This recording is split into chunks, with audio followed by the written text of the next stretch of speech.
Hello, everybody, and welcome back to Short Pit, a NASCAR podcast. I'm your host, Kaleb Chesney. Alongside me, as usual, my co-host, Chris Prince. We are writers at BellyUp Sports, covering all things NASCAR. Christopher, how are you on this fine Tuesday? Pretty good, sir. Pretty good. Happy I got to watch an oval race on Sunday. So Aren't we all? Alongside us, as usual, Cam and BR, fellas. Happy Tuesday. Um, Yeah, we're just coming off of Dover. Uh, Denny Hamlin, your winner, his fourth win of the season. Plenty of things to talk about. Denny Hamlin was all in the headlines. We kind of preluded to it uh, in last week's show. And, well, everything kind of came undone from there. So we'll try to re-roll that ball of yarn that became untangled. We'll talk about the race at Dover itself. Some schedule stuff came out over the week that we can kind of dive into. And yeah, we're looking at the Brickyard 400, the end of the in-season tournament. And you guys know the gist by now, I hope. If you don't, glad you're along for the ride for the first time. So, Dover, Denny Hamlin, your winner, going through the rest of the race as far as our favorites go. My boy, Alex Bowman, third place. Chase Elliott leading 238 laps, getting sixth place. Bubba Wallace in seventh. And Ryan Blaney in eighth. Not a bad day for Short Pit. Yeah, Christopher, Dover. Like you said, we're back on an oval. What did you like about it? What didn't you like about it? Lead the charge as Cam disappears. Cam disappears. Yeah, no, it was a good. I think it was a good race. I mean, especially after it was refreshing after the two road course races in a row, to be back on, an oval race. But you still got to see some of the flaws with the car in some instances. But also, it was nice again because they were able to race in a sense too. But you could see the dirty air rear its ugly head with the 11 of Hamlin and obviously Todd Dillon. That was an interesting battle to watch because Hamlin got animated on the radio over A little bit, that. yeah. Of course, Chase Elliott and Daniel Suarez battling to Daniel staying on the lead lap. So it was pretty good. I mean, it's racing. So it wasn't a bad race, but it was refreshing again to be back on an oval. So I'm pretty happy about it. Yeah, no, for sure. Cam. Yeah, I mean, I echo a lot of that. I mean, Dover's never been one of the best racetracks, but I mean, I guess the best place to put it is after you've been on a road course for a month. So, I mean, it was a decent race. I think Denny Hamlin kind of comes out of there as much as one could be in this system, the championship favorite. I mean, nobody really is in the system, but if anybody was, it'd be him, I guess. After that, yeah, I mean. This is a prototypical Dover race. Actually got it all in on Sunday though, which isn't normal anymore. So Yeah, usually it's a Martin Monday or it's rained out or whatever. You get it all in, even after it downpours with like maybe an hour or two of light left, and they get that in for the final 9 laps or so. Couple restarts. Denny Hamlin holds off the field. BR. Yeah, I agree with what Cam and Chris said. It was a fine race. I enjoyed it. I enjoyed being on a road. I almost said being on a road course again. Nobody enjoys being on a road course anymore. BR. As soon as I said road, I'm like, that's not right. Back on an oval, I know shapes. Yeah. I had a good time watching it. I thought it was fun. I too had fun, a lot of fun. I was gutted that my boy couldn't pull it out like 3 out of 4 of us had hoped and predicted. But it is what it is. Great day, great points day. Builds a nice little buffer between him and the cut line. We'll talk about that cut line in the playoffs, how things are at near the end of the show. But yeah, so that was Dover. Nice. Back on an oval. Not a ton of controversies coming on the track, I don't think. A lot of the things that we're going to talk about probably for the next half hour or so are things off the track, leading with, fellas, we kind of broke the story before the story broke, that NASCAR was going to win that was going to win that struggle. There was going to be no turnaround from 2311, at least for now. They run as open teams. They filed the paperwork, all the necessary things that needed to be done to be an open team. They've done them. And yeah, NASCAR feels like they have the hot hand in this all. I'm sure I'm missing a ton of details that you guys will refresh my memory on. Denny Hamlin sounds confident about what he's doing. He says wait till December and everything will be exposed. But yeah, it seems like this lawsuit stuff has come to a temporary pause for now. Things are going to finish as we stand today. At least it seems. Christopher, I'm kicking it back to you. I hope you don't mind me calling you Christopher when it says Chris on your Chris on your name tag. Doing that for effect. This lawsuit. What do you make of everything that happened literally the day after we recorded? How things stand? Did I miss anything? Anything you want to touch on? I was kind of just looking at the ongoing Fox Sports thing yesterday about it. It seems like right now which we touched on before we started recording. Cam said probably won't hear anything till like August for like the final, but that'll probably be my best guess. That's it probably till December, right? I feel like after that it's kind of going to be silent until the court hearing, from what I can see anyway. I think the big thing for me was the fact that NASCAR went and changed the rules this week, right, in reflection to kind of keep 2311 and Front Row from being almost, not able to qualify as an open team. They extended it from 36 out to 40 cars based off owner points, I think. Correctly, Cam can correct me, maybe your BR Cam, but either way, I mean, there's a lot going on here. Again, I kind of think it's interesting. Maybe Denny has something in his pocket with his lawyer that he's got him so confident, because right now it seems like NASCAR's got the upper hand, but they're also kind of, in my opinion, showing why 2311 and Front Row are pursuing this in the first place. BR, kicking it to you, this lawsuit. Obviously, again, your driver's definitely affected by all of this. What do you make of it? Well, okay, so in order to help prove that NASCAR is not a monopoly, they decide to change the rules without consulting the charter teams, which exactly proves 2311 and Front Row's point. That's probably why Daddy's so confident, because NASCAR is showing exactly what the teams are claiming right there. I'm more, the biggest thing, obviously, since they're gonna, as a Bubba fan, and like, not that I was really seriously concerned that they would ever miss it qualifying, but it is good to know that isn't going to happen. Although from a pure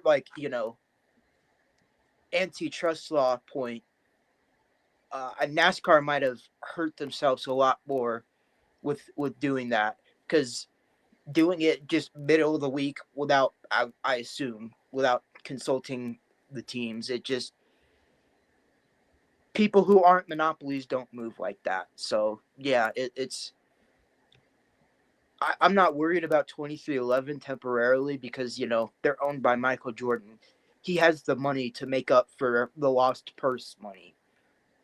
I am concerned for Front Row because they don't have Michael Jordan to bail them out with the lost money for the purse. So I'm more concerned about them than 2311 right now, even though it sounds weird to say considering I am a 2311 fan. But just from a pure financial standpoint, I'm much more concerned about Front Row at this point in time.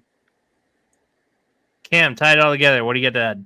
I mean, it's going to be interesting what happens, because what happens in August, like Chris alluded to, is they're going to roll on the preliminary injunction, which basically they're going to decide if they're allowed to, NASCAR is basically allowed to repossess those charters or not. And the reason why they did that move to allow, basically create the rules where 2311 is automatically qualified, is because the reason why 2311 is seeking that injunction is because they're claiming that without charters, that's like irreparable harm to their teams. So in NASCAR's mind, if they can show a court, hey, they're still racing, they're still contending, they're still there, nothing really changed, they're still in every race, they're more likely to win that appeal to not get that injunction. And that injunction's gone, they can just sell the charters. And after they move the charters on, like, who knows what happens after that. So ironically enough, too, Cam, I was reading where Jeff Gluck posted on Twitter about that. The judge himself was even quoted saying something similar to like the fact that there's not going to be more than 40 cars right now, and that he was assured by NASCAR that there wouldn't be more than 40 cars at the next two races. Might make, if that was to change, might make him reconsider, the thoughts that he's having on everything. So, like, it almost, again, plays back into, like BR was saying, it really seems a little fishy to me to let's just go ahead and throw this rule in here after the judge is stating stuff like this, too, openly when asked about it. Like, it's just crazy to me. Yeah. So, ultimately, we have to wait till December to see how this all plays out. But for the sake of one of my favorite sayings in sport radio, as much as we're a podcast, I'll borrow this bit from radio. We have a show to do today. Chris, what do you kind of hope to see come out of all of this? That's tough.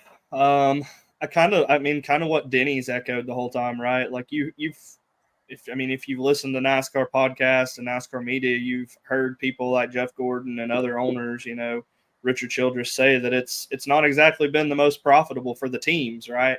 They're having to rely more on sponsorship money and things than what they're getting from NASCAR. So maybe that would be the big thing, because then you might have a fair chance of seeing some more talented drivers not have to rely on sponsorship money, right? You get to go back to seeing the guy who has talent maybe not be like a Corey Haim, not be stuck just because maybe he doesn't have as much sponsorship money as a Riley Herbst. Because I don't think, that's just the first example, right, that comes to mind. But that's what I would hope for, maybe a little bit more of a better chance for some people who don't have to rely on it, because the teams are going to have more funding with a more of a fair, deal. That would be my goal, but I don't know. We'll see. Like I said, hard to predict 5 months out closer to 4 months out from the big day, but figured throw it out there. Cam, any answer to that question? What kind of are you hoping to see come out of this? Well, obviously the revenue sharing should change, as Chris said, but I think really what the sanctioning body is scared of more than anything down the road when you start getting into antitrust is it's the only major sport on earth without a well, in this case drivers, but players union. And once you start putting down antitrust sanctions, they can have a union. And once they have a union, the Frances are fucked. And I mean, even Formula One, which is an international sport where those guys make 30, 40, 50 million dollars a year, they have what's called the Grand Prix Drivers Union. And so that's what I think down the road they're really scared of, rather as much as giving the teams money. They don't want to do is allowing the teams and the drivers to have collective bargaining, which they've never had. Yeah. Going back to the 60s with Curtis Turner being basically banished for trying. That's, I think, what they're really terrified of. BR? Yeah, Cam said it. I think the ultimate thing that I would want to see is obviously it won't happen overnight, even if 2311 gets everything that they want from this. But ideally, this lawsuit ends up starting the path to the drivers for all three series: Cup, Trucks, Xfinity. I don't know if ARCA would qualify necessarily. ARCA is not a NASCAR national series, so okay, then never mind. They're screwed. But yeah, ideally we end up getting a union for the drivers, and they get the rights that they should have to collectively bargain and such. So yeah, that's ultimately what I want to see, is starting the path towards a drivers union. All right, good answers, fellas. I wrote some other things down in this script that I kind of want to touch on before we just run out there. Okay, we did that. That's fine. Chris, I'm gonna need you to help me direct traffic on this one. Pop sudden realization of sucking. Yeah, you wrote that one. How about you pitch it to the group? Yeah, just the tweet I posted in there. You could pull it up. That's what that is. Interesting. When Yeah, the hosts don't read. Need some context there, sir. Oh, Pop is the reference to when that's what he calls himself in relation to the Dillon brothers, because yeah, that's what he calls himself. Like when he cleaned out half the field at Richmond over the radio, he goes, "Pop's proud of you, buddy." Yep. All right, so this is who's free. This is Kyle Busch's in car, and we're gonna play this too. Okay, somebody said also. Yeah, real quick. My Kyle Busch prediction last week worked out a lot better than I expected it to. Admittedly, I did that just for fun, but hey, we'll take it. All right, this is Kyle Busch's in-car Can-Man radio. Listen closely, and we'll go over it. Listen more to the end. Oh, we're not watching this whole thing. If this is an entire fucking lap, yeah, go kind of probably halfway. Yeah, right there. That'd probably be good. Yeah. You're driving along, no big deal. It's Kyle Busch. Talking about the spotter. We're trying. Thank you. Gotta get some race cars. We are in trouble. Period.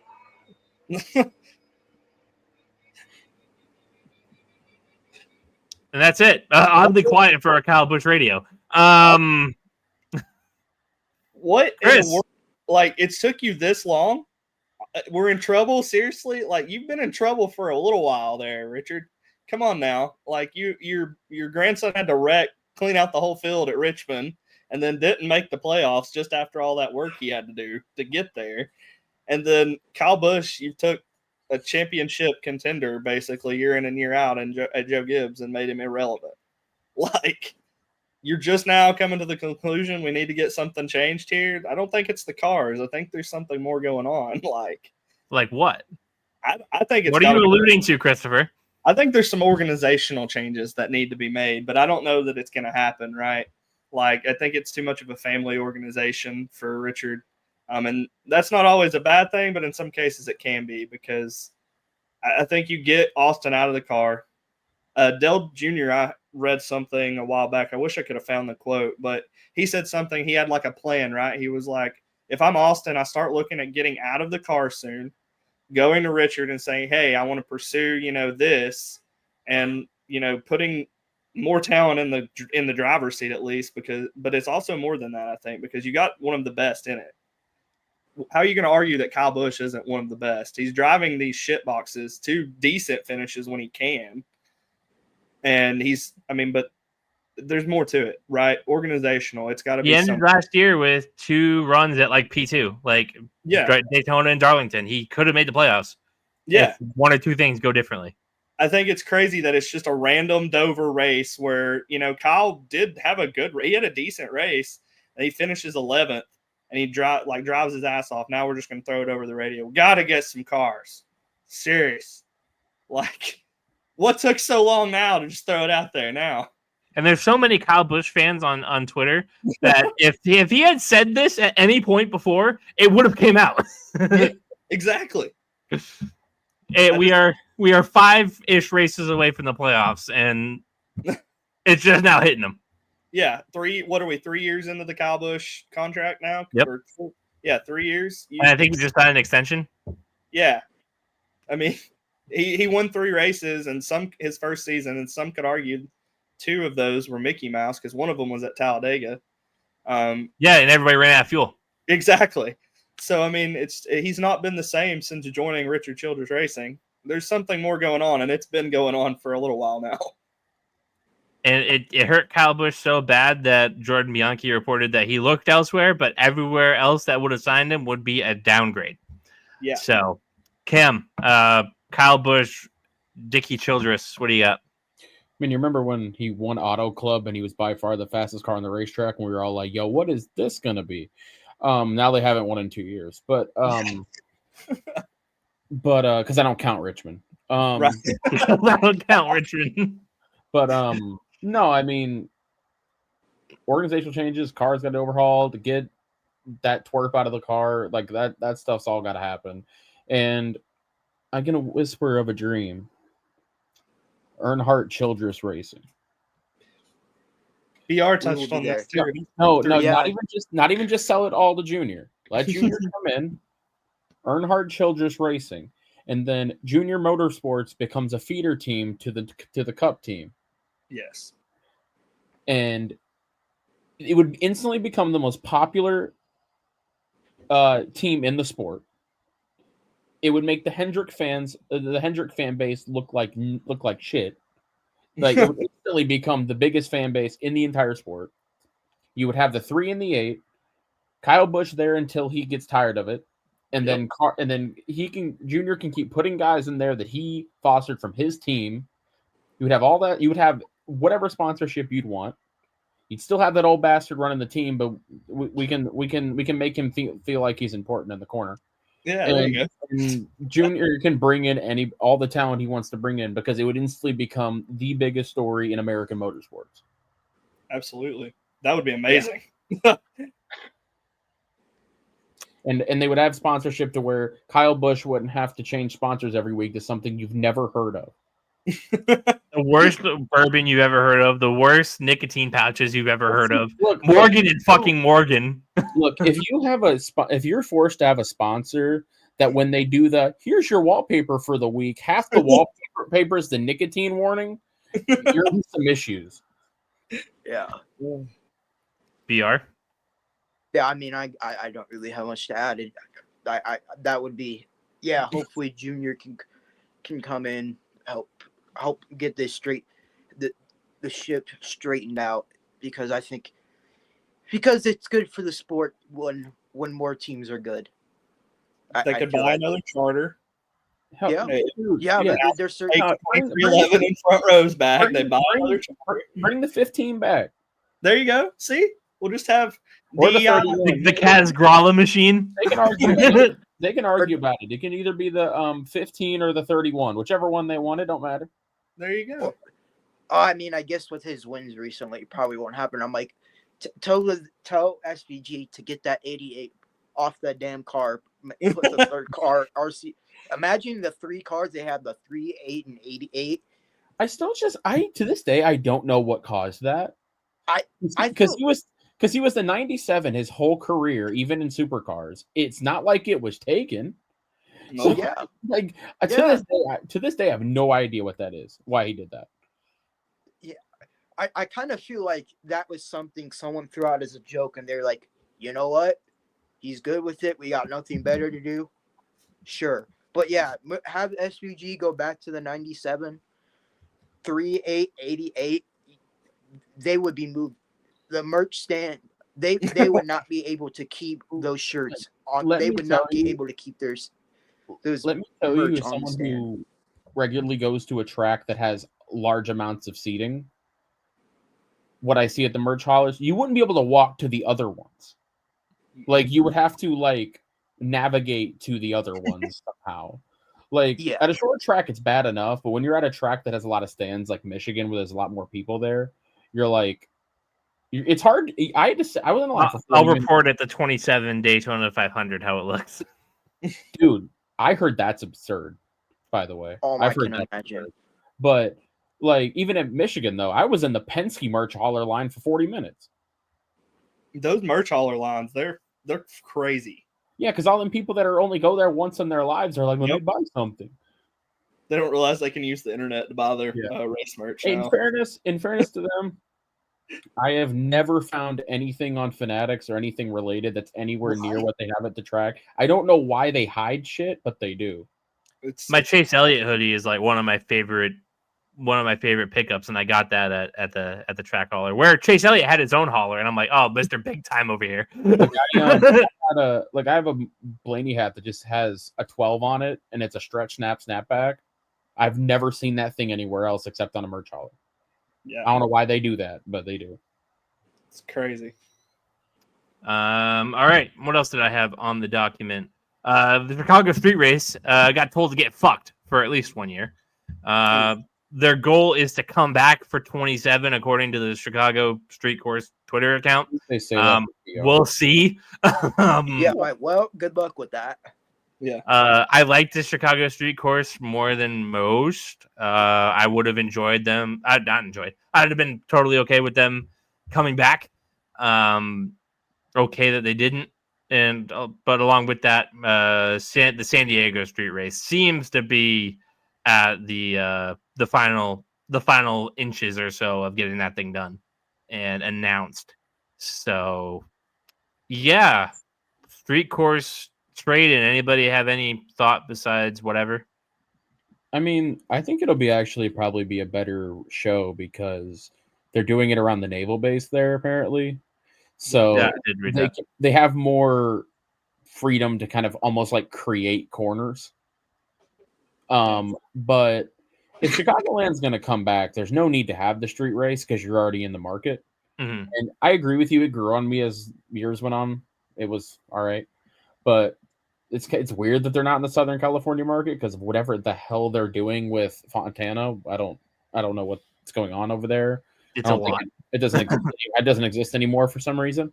Yeah. So yeah, I understand. And I think honestly, for Southern Californians, a street race is probably how you would get them there. I feel like.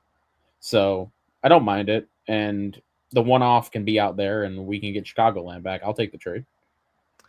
Yeah, we are eliminating road courses slowly, one by one. Anybody else have any thoughts for the San Diego for Chicago trade? This isn't really related, but I read a thing where it said like, after related to that, they said race in San Diego or Coronado, and I read it as Colorado. And for about like 2 seconds, I was the happiest I had been in years. And then I read it again, and I'm like, dang. Yeah, Coronado's the name of the Dang, naval. I teased myself. That's my bad. That's all. Christopher, you were going to add something? Yeah, I mean, I think I would be most excited to see Chicagoland come back because those races that were in the last generation of car, even with the package screwed up, were some good races at, Chicagoland. So I think this car built for that type of track would be a really good show. I did read something somewhere that Coda's future is a little murky. They're on the books for 26, but beyond that, they're working on a year-to-year thing. I don't buy them getting rid of that, to be honest. The attendance there has been really good. Yeah. No, I agree. I'm just throwing it out there for the sake of. I'm just saying I don't buy them not being extended unless for some reason 2 years from now, because NASCAR officials are like schizophrenic. They just all of a sudden go, we don't want to go back to any road courses, which no one would mind, I guess, but SPG would mind. Well, none of us, I mean. Right. Nobody that matters. Driver of the week in Dover. BR, I'm kicking it off with you. I'm going to go with my boy, Bubba Wallace. I was writing Kyle Busch. Fairs. But no, where did that speed come from? He had not had the speed at Dover in his life at that, and he was moving in that race. It was a good. We're not safe by any means. We're still like another new winner that's not like Reddick or Bowman, and we're probably still fucked, but it was a good day. Did not expect to see a 7th place finish, including a stage point, and I want to say stage.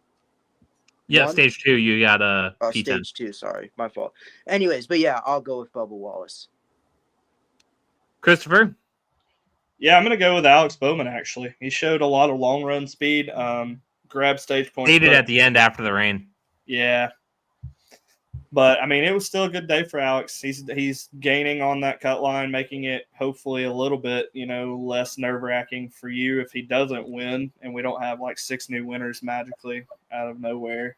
But I think it was a good race for Alex. I think he can continue what to do. I don't know that he would have won because he did fade, like you said, after the rain. But his car seemed to be set up more for the long run, like most of the Hendrick cars did at least. But it was still a good day for Alex, so. I will follow suit. I usually don't like to pick my guy for these awards, unless he truly deserved it. I think he truly deserved it on this one. Lost that long run speed at the end. Just didn't have the grip that he wanted, and the only way you get that is with clean air, obviously. So faded at the end. Still pulled up a P3 on those restarts.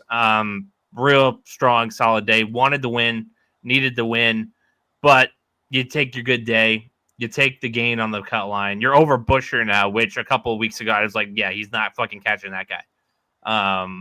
So yeah, going with AB48.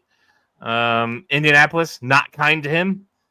Both times he's raced there, he's wrecked painfully. So hopefully none of that.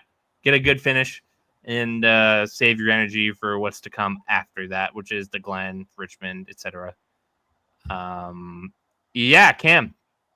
I wish he wouldn't have blown a tire, because I wanted to give this to Allmendinger, because that brother was pushing. But if not, I can't give it to Allmendinger. I'll probably give it to Bowman too. I don't even think he really lost the long run speed. His problem was it took 50 laps for that long run speed to actually come in. Like he kept doing it like every run. He was like he was 5 seconds back, and then he'd start. And then it turned into 3, 2, 1. He's there. It took so long that at the end of that run, he just couldn't do it. So yeah, I mean, Bowman's probably where I would go to. I mean, shout out to Christopher Bell, even though he spun 27 times. Every time he spun, he'd be right back. Yeah, no, seriously. Honorable mention goes to Chase Elliott. Dominated most of this race and just didn't. What happened there, Chris? Yeah, that was just a stupid decision on top of the pit box by Alan Gustafson. I don't understand 2 tires. Like, does this lead into our next award? Yeah, actually, we can go ahead and lean into it. He's my terrorist of the week. I went back and forth, actually, between him and the shot guy for Christopher Bell, because I swear he just couldn't handle in clean air that corner. But why are we coming down pit road and giving up track position for 2 tires on a track where all we heard the whole media team talk about was tire wear? Tire wear, tire wear, tire wear. We're going to conserve tires. Conserve your tires. And then, like, what, 2? I just don't understand. Like, we had a chance, I feel like, but it just hindered it. He didn't have the restart grip or speed. After that, you saw he faded pretty quick. Alex could have used a push there, asshole. Yeah, I mean, he just didn't have it, right? But yeah, that's my terrorist of the week. So, Alan Gustafson. How many times have you nominated him this year? That's at least 2. At least 2. Kansas is over now. So, I mean, yeah, I'm gonna give it to Gustafson too. I mean, 6 cars that were on the lead lap that weren't taking away from it. Who were you beating out? You take 2 because you're scared you're going to get passed in the pits by other people taking 2. Who was going to take okay, you take 4 tires and you're 6th instead of what? Like, he's the most, first of all, like, I'm going to sound like I'm a Chase Elliott fan, but like this, I mean, like, what does this dude accomplish in his whole career, really? Like, he won the cup title with Elliott in 20. Other than that, the man has had what? Jeff Gordon, Chase Elliott, Mark Martin, and the man in 20 years, the man has 40 wins. Given those circumstances, that's nothing. It's averaging crazy. 2 years per, or 2 wins per. Yeah, that ain't shit back then when you had Gordon and Mark Martin. Yeah. So, and now he's just dumb. Like, dude, give him some kind of Fugazi ass Chad Canals position and put something else in there. Put someone else in there. Something. I remember specifically a couple months ago on this show saying that they should swap crew chiefs to 48 and the 9. No, never mind. Like, like Alex Bowman, as much as I think he's, you know, kind of mediocre for Hendrick equipment, doesn't, like, he did nothing to deserve that. So, like, I was saying it from the start. Nobody was listening. So, like, I don't know who they got in the pipeline. I don't know who at Junior Motorsports they can hire. Junior himself. But like, my God, they can hire Junior himself. He's proven. BR. He's the only guy, and he's the only guy in the whole field that does this shit. Like, there's a reason why no one knows who most of the crew chiefs in the garage are. Yeah. I also am going Alan Gustafson. I understood pitting Because I was like, he only giving up what 3-4 spots for 4 new tires with the track to the tire wear. That makes sense. For 4 new tires, it makes Yeah, sense. if he took 4 new tires, it made sense. I would have been like, fair enough. It made sense, just didn't work. 2 new. I said it in the chat right after it happened. What the fuck was he thinking? I don't understand it. So yeah, I also will go Alan Gustafson. And he was by far the fastest car on lap speed the entire race. Even if even if they come in and take 4, he will still win the race. Well, boys.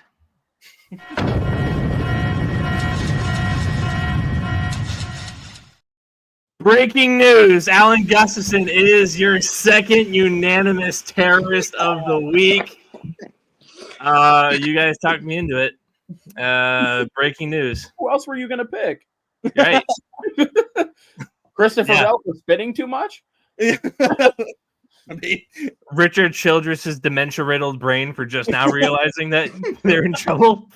No. Alan Gustafson is your terrorist of the week. Your second unanimous terrorist of the week. First, since Cole Custer, who was gifted it incorrectly, it was his spotter. And that was the first week of the season, the first race of the year. I hope you guys enjoyed that sound effect. Okay. Driver of the week, terrorist of the week, all done. We are headed to Indianapolis. You put the bracket final review first to confuse me, so we're going to do that first. Ty Dillon versus Ty Gibbs is the final. Chris, does it ever piss you off as a Chase Elliott fan that whenever this stuff happens, he's just standing on the pit box looking like he doesn't understand why things are happening? yes. Like, he stands on there with his hand on the edge of the pit box, staring out with his fucking sunglasses, looking around like, what, me? Yeah. And then we have to pan to him on the TV, of course, because it's Alan fucking Gustafson. And he always looks confused. Yeah. He's still there because he makes the occasional good decision like he did at Atlanta where he's like, nah, stay out, get the track position. And then it pans out and he wins. And then it's just stupid decisions after that for a set period of time. Chris, when he sees Alan Gustafson on his TV. Uh-oh, retard alert.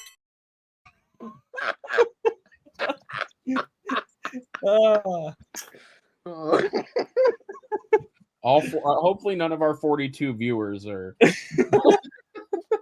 cancel alert. Yeah. I just want everybody to know that was Chris's fault. He uploaded that video. Yeah, no, that was here. I gave him shit pre-show, but they got some stuff in here. Okay. back to the Ty Dillon versus Ty Gibbs for the final. Ty Gibbs minus 250.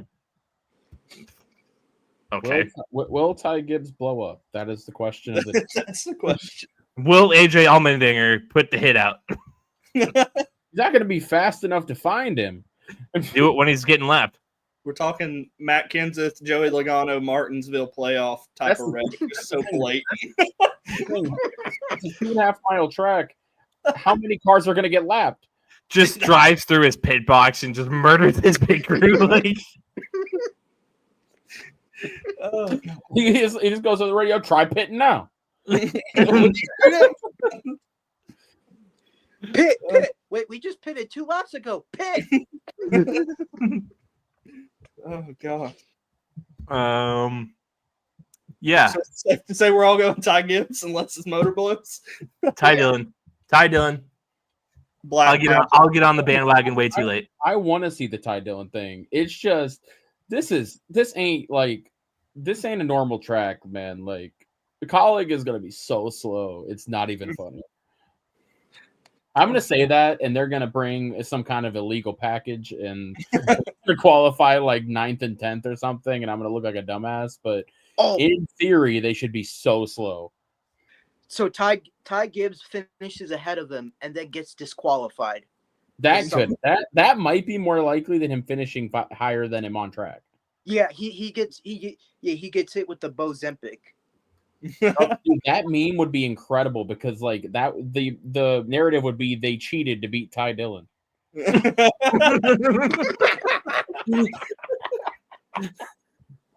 the sponsorship money rolling in for Ty Dillon with that narrative built around it. Like, just imagine.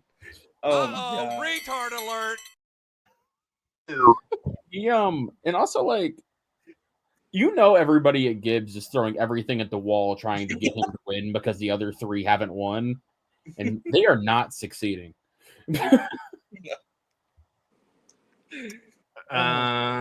Okay. So on DraftKings, we have two other matchups for the weekend.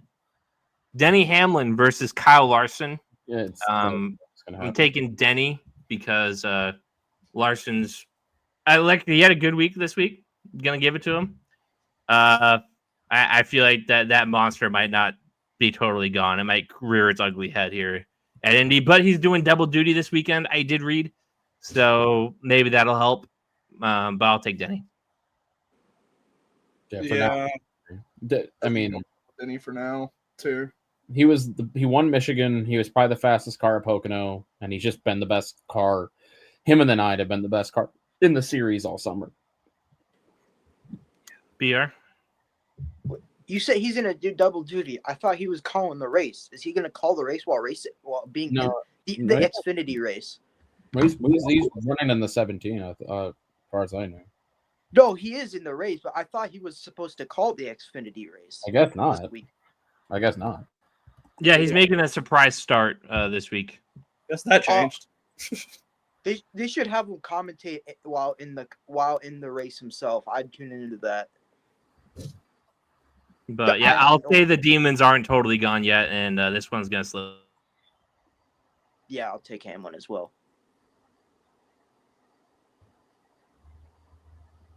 Where'd I go? There we are. Seabell versus Tyler Reddick.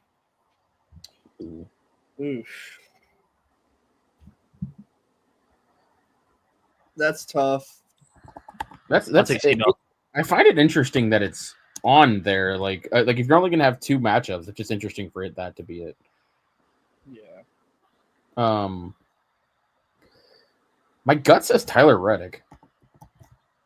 Same. Yeah, oddly enough, I'm gonna roll with him. Wait, wasn't he second last year? Yeah, he led second last year. most laps, I'm pretty sure too. 2024. I mean, Bell, I think, was top 5 also, but Yeah. Indy. I think Bubbles had a top 5. This would be a crazy. Bubbles was 5th. Yep. This would be a crazy Reddick way. was 2nd. This would be a crazy way to break a 3-year winless streak. I remember I put like $50 on William Byron because I had a hunch and dude wrecked. Nice. But now, 72 laps in. Dude, imagine if Bubbles wins a crown jewel. Dude, the comments will be out of control. Oh my gosh. I don't have any memes for that. Or just 2011 in general would be fun, but Bubbles especially. That would be satisfying to see. Yeah. Okay. That's that for DraftKings. Brickyard, we talked about it pre-show at least. We could talk about it on the show. Well, Cam, you said it before. It's a one groove kind of racetrack. Not going to be a whole lot of passing going on. What do we look for besides restarts that kill everybody? I mean, really the only way you can pass anyone here is just being really fast on new tires, which Larson came through the field last year, but I think coming through the field, though, was coming, I think, from like 10th. But it's all going to be track position. It's all going to be qualifying. It's why I was saying earlier about Kaleb, like, those smaller teams are going to have such a hard time because they're not going to qualify well, most likely. And then you got to pass, and they just won't. Yeah, I mean, it's one of those tracks that just exacerbates the big teams from the small teams. Christopher? Yeah, kind of like Cam said, it's hard to pass on Indy. I think you're going to see a lot of pit strategy, green flag pits, as long as we don't have some amazing influx of cautions just out of nowhere for some stupid reason. But yeah, I think that'll be it. The thing with it is, like, people are going to be like, but they had so many lead changes last year. I went and looked because, yeah, they did. Last year's race had 18 lead changes among 13 drivers. Most of them were during the pit cycle. most of the lead changes were during the pit cycle. So I feel like the pit cycles, I should say. The race is just like Cam said. It's going to be track position, pit road, like how you pan on pit road, the decisions, stuff that are made. That's the type of race you're probably looking at more so than, someone's going to drive through the field late. Unless it's like a Larson on new tires, like Cam said, or someone like that. Hopefully they all learn the pit lane rules because the 9 had to find that out last year. Yeah. That's what I was going to say. Since it's coming down to pit strategy, we'll get like a top 10. That'll be it. Or you'll take 2 tires and get absolutely cooked. P15. Yeah, we'll ho-hum our way back to a P15. Yeah, the ho-hum church will come back right back out. We're throwing the whole back out. BR, one of the races of all time? Yep. Sweet. Driver picks of the week, fellas. I'll start with you, BR. Who's your pick for the Brickyard? I am preparing myself for it again award. Give me Tyler Reddick. All right. He finished second last year. The only other race was he finished like 8th in the RCR shit. I don't know if it was a shit box back in 2020, but it was mostly shit box. Anyways, he finished P8 in the 8 car in his only other race, and then runner-up last year. Probably will be a Fell For It Again award, but we'll go with him. Christopher. I'm going to be in the Fell For It award again, too, with Tyler Reddick. That was another reason I went with him over C. Bell. 4 drivers finished in the top 10 for both stages last year. Tyler was one of them. He led the most laps. He's been performing a little better lately, like we're seeing him, at least show more speed than what he was early on. So why not? Plus, I just think it'd be ironic to see 2311 or Front Row win a Crown Jewel race with all the stuff going on in the courts. You can send the Front Row hope. Just yeah, that's true. More of a 2311 side there. Either way, the irony behind that would just be fun to see. Although Noah Gragson winning the Brickyard 400 would be funny as shit. Todd Gillen, Brickyard 400 winner. What's his victory speech look like? Yeah, thanks for the car, guys. Appreciate it. I don't know. I wouldn't. If it's like has anybody heard what Todd Gillen sounds like? Was that a good impression? If it's anything like his truck race, he's going to tell Kyle Busch to eat a dick, basically, because when he won at Martinsville driving for Kyle Busch, he didn't have a guaranteed seat next year, and basically came over and was like, "Yeah, what do you think about that, Kyle?" After he won the race, so it's going to be something stupid if you see a Todd Gilliland win. But I'd be down to go to a Noah Gragson win party because that'd be a hell of a party. Well, yeah, memes everywhere. Cam. I would pick Tyler Reddick, but I do believe he has some kind of ancient hex on him. So I'm not going to. So I'm going to pick someone that has an even older hex on him and go with Ryan Blaney. I was thinking the same fucking thing. Lay it out for me. I mean, it's just he was 3rd last year. You could argue he got screwed out of a win last year. He's been really fast at the big tracks. He was really fast at Pocono. Had some weird pit stuff go on at Michigan, but he was fast there too. I don't feel confident in it, but I just feel the vibe. I wanted to make that joke, so I'm with it. Yeah, I'm right with you. When I looked at this list, I'm like, well, Ryan Blaney. I think this is a good fit. This is a good spot. Hopefully they don't get caught cheating. And well, I will say one thing too. We touched on it earlier. This is the type of track that Kyle Busch shows up to. So I'm down for a rowdy Brickyard win. I think I don't remember what happened to him last year, but I think he finished in the 20s. 25th. I don't think. I mean, did something happen to him though? The next car behind him was Ryan Preece in a wreck, so maybe. That's what I'm saying. That because when RCR does show up, rare occasion, it's usually on the bigger the track, the better for them typically. Yep. So just throwing that out there. BR, were you a week early on your Kyle Busch shout? Chris, what do we got this week? Picks piece and hopefully power rankings, as long as work will allow it. It's been hopefully. One thing I also want to shout out. I forgot to mention it. If Denny, because he's been the best driver on intermediates all year, does win this, he will complete the crown jewel. underrated storyline to watch out for. Denny Hamlin going for the sweep. He's won the 500, the 600, and the Southern 500, and he's never won the Brickyard. Never won the Brickyard. Yeah. Just that in the championship, missing on his mantle. And even That's if it. you want to go with like the stand-in Jewel when it was gone, he's won the Bristol night race anyway. Yep. Chris, we are like dangerously close to Bristol night race season. It's coming up. It's coming up. You I'm getting excited? Yeah. I'm excited. Still got to book housing. Not working for a weekend. I'm pretty excited. Hopefully it's not a Kyle Larson belt ass like last year. And you guys It will be. Probably. As long as I hope you guys get a good show because he put belt ass last year and then put belt ass this year. Yeah. Can we just get an exploding tire that goes boom randomly?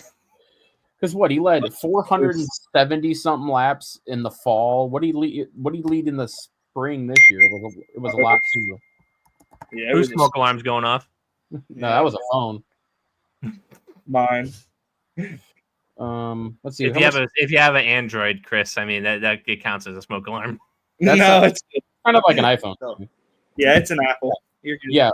Yeah, 411 in the spring, and I think it was like 470 in the fall. Yep. Yeah. I think Bowman had like the first 25, and that was it. 462. So yeah, in the last 1,000 laps run at Bristol, he has led 873. Kyle Larson about to ask Chris. You ready? Yahoo! I'm prepared. What you gotta hope for because he's liable is he just spins, or he's been in this slump. Maybe it just lasts forever. Lasts until after Bristol, maybe. At least. Then he watch him go on like a bender. That'd be the start of his bender and just win like 3. Yeah, it goes to Loudon, wins. Goes the 2 500 lap races where you lead 87.3% of the laps over 2 races is just absurd. It's crazy. It's Kyle Larson. Cam BR, thanks for joining us again. Chris, thanks for coming on again. We'll be back next week talking about the Brickyard, and we'll get into what's after the Brickyard? Gateway? No, Iowa. Gateway's in the playoff. Iowa. And we are 1 week closer to our first guest. I will preview that at the end of the show next week. Is Glenn before or after Richmond? I think it's after.